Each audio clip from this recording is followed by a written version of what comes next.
existence pendant 50 ans. Alors il y a ici des citations très très impressionnantes. Je vous lis simplement un petit passage de Mère Teresa. Mon sourire est un grand manteau qui couvre une multitude de douleurs.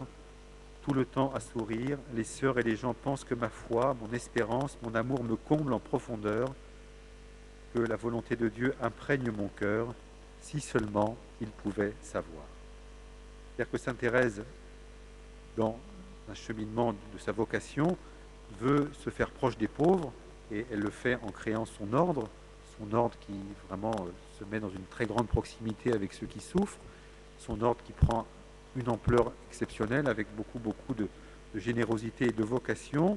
Puis Sainte Thérèse, la bienheureuse Thérèse de Calcutta perçoit que la plus grande des pauvretés n'est pas la pauvreté matérielle ou physique, mais que la plus grande pauvreté, c'est de ne pas connaître Dieu.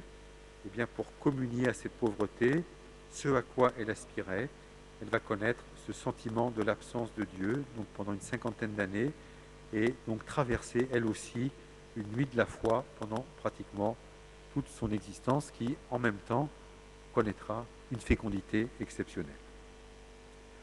Voilà ce que je voulais vous dire ce soir. Pour conclure, simplement très rapidement 2 choses. Tout d'abord, pour en revenir à cette question de l'année de la foi, eh bien, je pense que le développement sur l'athéisme et sur l'année de la foi, eh bien, nous donne de comprendre que la foi intègre la notion de volonté. Voilà, c'est une phrase assez simple à dire. La foi intègre une notion de volonté. Si Sainte Thérèse ou si Mère Teresa était restée à ce sentiment de ne pas avoir la foi, eh bien, elle aurait peut-être quitté son Carmel ou abandonné son œuvre. La foi que nous avons est entre nos mains, nous en sommes responsables et nous avons aussi par des actes de volonté à essayer de la faire grandir et de tenir au-delà même de ces sentiments qui peuvent être, eux, un peu négatifs. Et puis la deuxième chose, deuxième conclusion, c'est que nous devons protéger notre foi.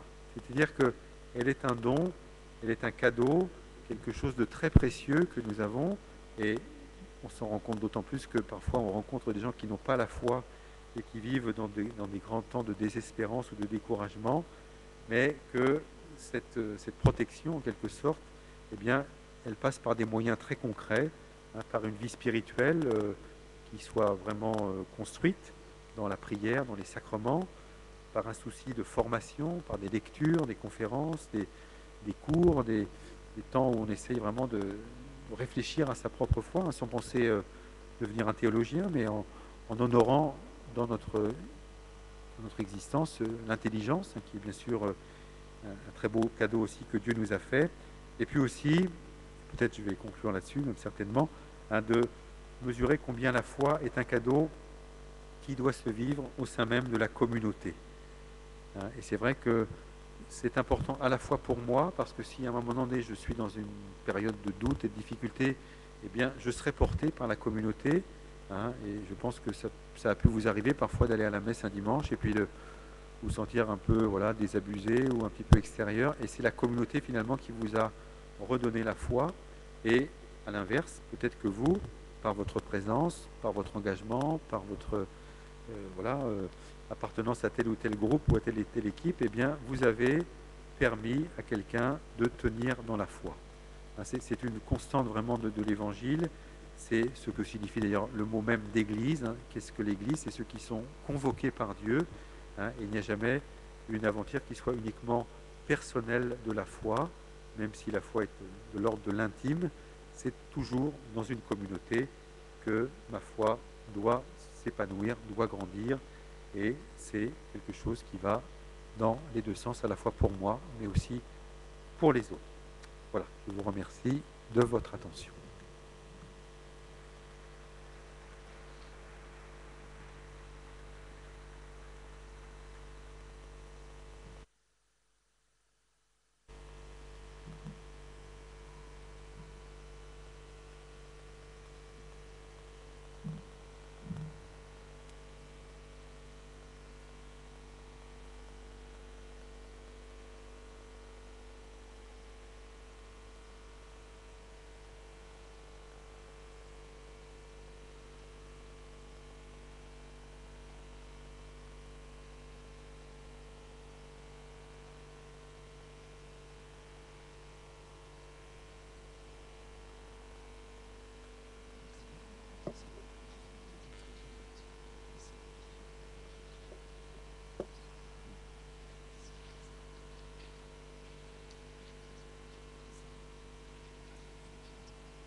Donc nous allons passer au deuxième temps de cette conférence, à savoir les questions.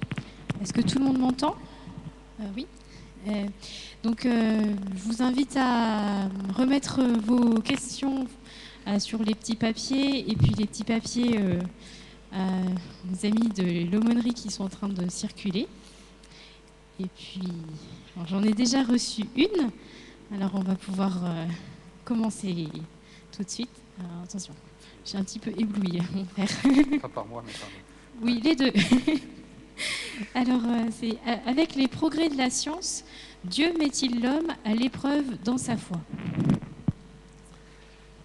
Alors c'est vrai que le Concile évoque cette forme de l'athéisme qui se développe à partir justement des progrès de la science, des progrès de la technique, qui fait qu'il y a effectivement une tentation, c'est que l'homme se saisisse de ce pouvoir et en fasse un pouvoir absolu. Et il y avait un théologien allemand, oui, le père Balthazar, qui avait écrit un livre, Dieu et l'homme d'aujourd'hui, en disant finalement dans le progrès des sciences, des techniques, eh bien l'homme se retrouve à un moment charnière de l'histoire de l'humanité, où il a un pouvoir, là, le théologien évoquait notamment le pouvoir nucléaire, de détruire éventuellement le monde. Aujourd'hui, on voit des progrès dans le domaine de la science. On évoque cette hypothèse qu'un jour on pourrait fabriquer un être humain à partir simplement de progrès médicaux. Et donc, ce que l'homme doit comprendre, c'est que les progrès de la science qu'il opère sont vraiment le plan de Dieu. Dans la Genèse, Dieu demande à l'homme de croître, de multiplier, de dominer sur la création, mais qu'il doit le faire comme un serviteur. Et donc, ces progrès de la science, de la technique doivent être au service de l'homme, doivent être au service de la vie aussi commune. Et aujourd'hui, on voit que des progrès de la science font que notre vie est plus belle et plus douce et plus agréable, qu'il y a des progrès notamment médicaux qui sont exceptionnels. Et en même temps, la tentation, effectivement, ce serait pour l'homme de se dire, ben voilà, je suis le maître du monde, je suis celui qui domine tout, et donc je n'ai plus besoin de Dieu, je ne suis plus un serviteur, je deviens un maître. Et là, c'est ça ce que le père de Lubac aussi disait dans le drame de l'humanisme athée. Il y a un humanisme qui peut se déployer et qui prend de fait une nouvelle figure parce qu'il y a ces progrès de la science et de la technique. Mais si l'homme s'en saisit comme d'une proie et avec orgueil, c'est-à-dire c'est ça la tentation originelle, vous serez comme des dieux, dit le serpent à Adam et Ève, et c'est cette tentation de vouloir être comme Dieu mais qui est plus forte aujourd'hui que peut-être avant. Mais il ne faut pas regarder avec peur les progrès de la science et de la technique. Parce que sinon, on pourrait avoir une attitude peureuse. Ne progressons dans rien, ne touchons à rien. Comme ça, on ne sera pas tenté. Mais ce n'est pas très responsable. Et ce n'est pas ce que Dieu veut, en tout cas.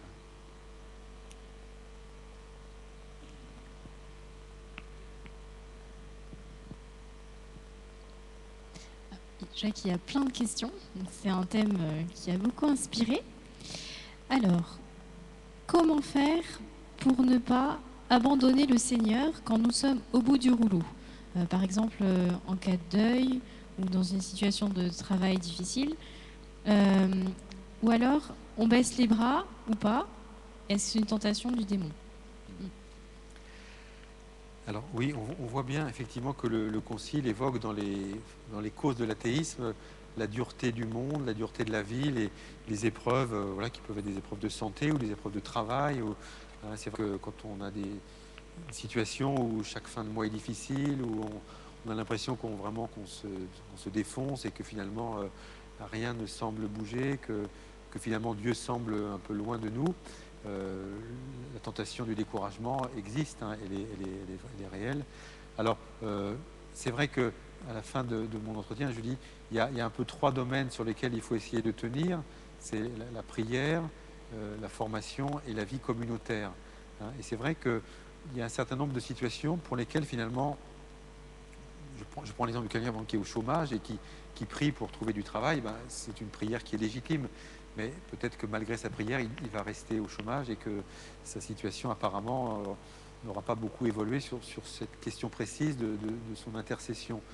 Et en même temps, si cette personne essaye de s'abandonner au Seigneur, essaye aussi de se sentir partie prenante de la communauté, eh bien, il va y avoir, on peut l'espérer, en tout cas c'est la mission de l'Église, que tous ceux qui sont découragés, tous ceux qui sont dans des situations de précarité, eh bien, trouvent dans l'Église un lieu où ils puissent se reposer, où ils puissent reprendre force. Hein. C'est vrai que la question du mal et de la souffrance, je l'ai dit tout à l'heure, restera jusqu'à la fin de notre vie une question lancinante.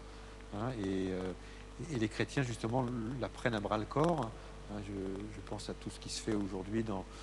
Cet après-midi, j'étais avec les gens du Secours catholique, il y a la démarche de diaconia, il y a toutes les initiatives, alors qu'on peut des fois trouver des fois un peu pauvres, ou un peu fragiles, ou un peu insuffisantes. Mais voilà, comment est-ce que l'Église peut répondre à des personnes en souffrance et qui se découragent? Eh bien, c'est en essayant d'être le plus elle-même, c'est-à-dire de manifester la charité. Alors, moi, j'entends bien dans cette question certainement quelqu'un qui vit une situation difficile, et je pense qu'on est tous interpellés. Il n'y a pas une question qui impliquerait une réponse immédiate, mais de fait, demander la grâce de ne pas se décourager, et puis frapper à la porte de l'Église et espérer y trouver un soutien et un réconfort. Vous parliez dans votre conférence de l'importance de comprendre dans la démarche de foi aussi, que ce n'était pas incompatible avec la recherche et la science aussi. Et une personne pose la question, peut-on dire que la foi est plus forte et profonde chez une personne instruite que chez une personne qui ne saurait ni lire ni écrire? Jésus n'appartient-il qu'à une seule catégorie de personnes? Alors, non, enfin la réponse est non. On connaît bien Sainte Bernadette, hein, qui savait à peine lire, qui avait eu du mal au catéchisme, hein, donc la foi de Sainte Bernadette est évidemment exemplaire.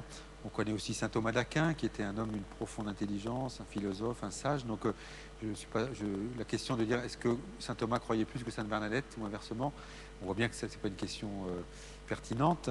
Je crois que l'intelligence que l'on a, eh bien, c'est quelque chose qu'on doit faire, voilà, travailler de la façon la plus ajustée possible à ce que l'on est. Donc, pour quelqu'un qui a des capacités intellectuelles, eh bien, il faut qu'il travaille, et c'est sa responsabilité. Et s'il ne le fait pas, eh bien, c'est comme un peu un talent qui va dissimuler. On peut avoir quelqu'un qui a des capacités intellectuelles qui sont, voilà, plus modestes pour différentes raisons, mais sa foi peut être aussi pure, aussi belle, bien évidemment, que celle du grand théologien. Il y a même des grands théologiens qui, des fois, je suis enregistré, mais je veux dire, on se demande des fois s'ils ont la foi. Donc c'est très subtil, c'est très intelligent, mais au terme, on ne sait pas très bien finalement qu'est-ce que ça nourrit dans notre foi. Et puis vous avez des exemples de personnes qui, de fait, on pourrait dire, ne savent pas, peut-être pas bien lire, pas bien écrire, et qui vont, par leur témoignage, voilà, être des signes extraordinaires de l'amour de Dieu. Il y a une sainte qu'on appelle Sainte Germaine de Pébrac, là, qui voilà, qui n'était pas du tout instruite, qui était une petite bergère, et voilà, qui a été dans sa vie un signe éminent de l'amour de Dieu. Donc il n'y a pas de classement, quoi. Il n'y a pas d'appareil pour mesurer la foi. Mais par contre, quelqu'un qui serait doué intellectuellement, qui aurait des capacités, et qui dirait non, moi ce que j'ai appris au caté, ça me suffit, c'est largement suffisant, ça ne serait pas responsable, ce ne serait pas une bonne chose, quoi. Surtout que s'il est confronté dans son travail professionnel, par exemple, à des objections, eh bien, il aura bien du mal à les résoudre s'il n'a pas justement pris le temps de se former. Alors, il y a une personne qui pose une question parce qu'elle explique que la vision de l'athéisme exposée la gêne. Un athée serait-il par définition dépourvu de sens moral? Serait-il par nature désespéré? Non, mais je ne pense pas. Je pense pas que le Concile dise ça, enfin, je suis même sûr. Non, l'athéisme peut effectivement, d'ailleurs le Concile le dit, peut avoir des fois comme cause un contre-exemple de ce que les croyants ont donné. Donc il y a des personnes qui sont athées et bien sûr dont la responsabilité n'est pas engagée dans leur athéisme. Par contre, comme le dit le Concile, il y a des personnes pour qui l'athéisme dans lequel ils sont, eh bien, peuvent trouver des causes dans leur négligence. Donc le Concile, évidemment, dénonce l'athéisme comme un mal parce que justement il veut proposer la foi en Dieu. Et donc à partir de là, évidemment, quand on est confronté à des gens qui nient l'existence de Dieu, ben c'est une difficulté. Mais le Concile, dans d'autres textes, parlera de ce travail que nous devons vivre avec ce que le Concile appellera les hommes de bonne volonté, donc sans aucun critère de foi ou de croyance. Hein, et chacun d'entre nous, hein, on pourrait certainement témoigner, on a des amis, des gens qu'on connaît bien qui ne sont pas croyants et qui sont par ailleurs des gens moralement irréprochables, généreux. Voilà, donc il n'y a pas de parallèle à faire entre l'athéisme et un manque de valeur. Par contre, on comprend comment les pères conciliaires essayent de combattre le plus possible une société qui voudrait promouvoir l'athéisme comme une espèce de progrès, comme quelque chose qui serait un avènement de l'homme nouveau. Hein, pensons notamment au marxisme. Le marxisme a été quand même une grande entreprise athée. Hein, et donc, voilà, on voit ce que ça a pu produire. Mais gardons bien sûr d'ailleurs, des passages de l'Évangile hein, pourraient l'attester que la foi n'est pas une garantie d'être quelqu'un de moralement bon, et inversement, l'athéisme n'est pas du tout le parallèle avec quelqu'un de moralement mauvais, quoi.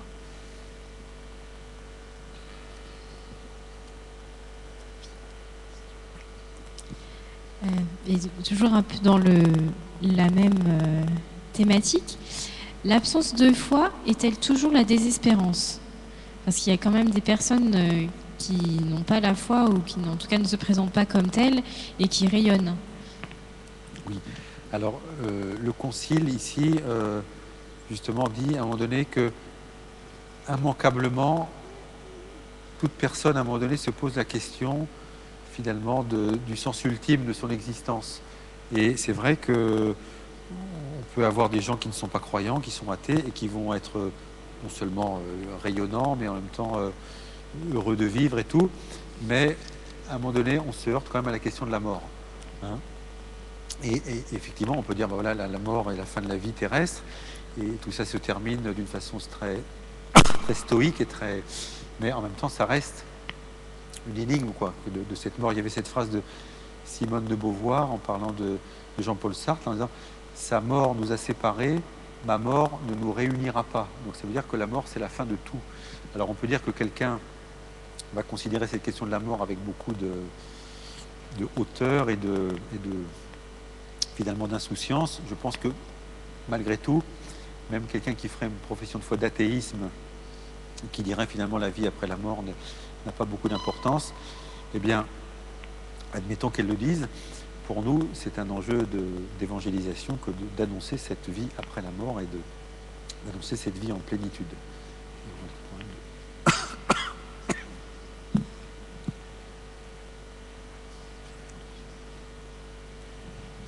Un verre d'eau aussi.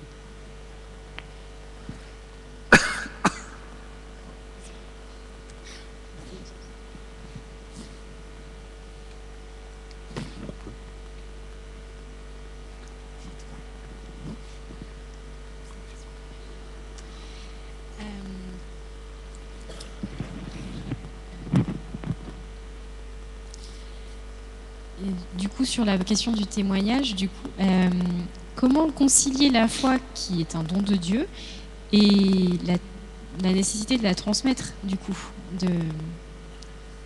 Oui, d'accord. Alors, c'est vrai que de par notre naissance, de par notre existence terrestre, on est créé à l'image et à la ressemblance de Dieu. Donc, en fait, Concile Vatican I disait que finalement, par sa simple raison, quelqu'un peut admettre l'existence de Dieu sans même qu'on le lui ait révélé. Donc, en nous, hein, c'est cette phrase de saint Augustin, « Tu nous as fait pour toi, Seigneur, et notre cœur est sans repos ».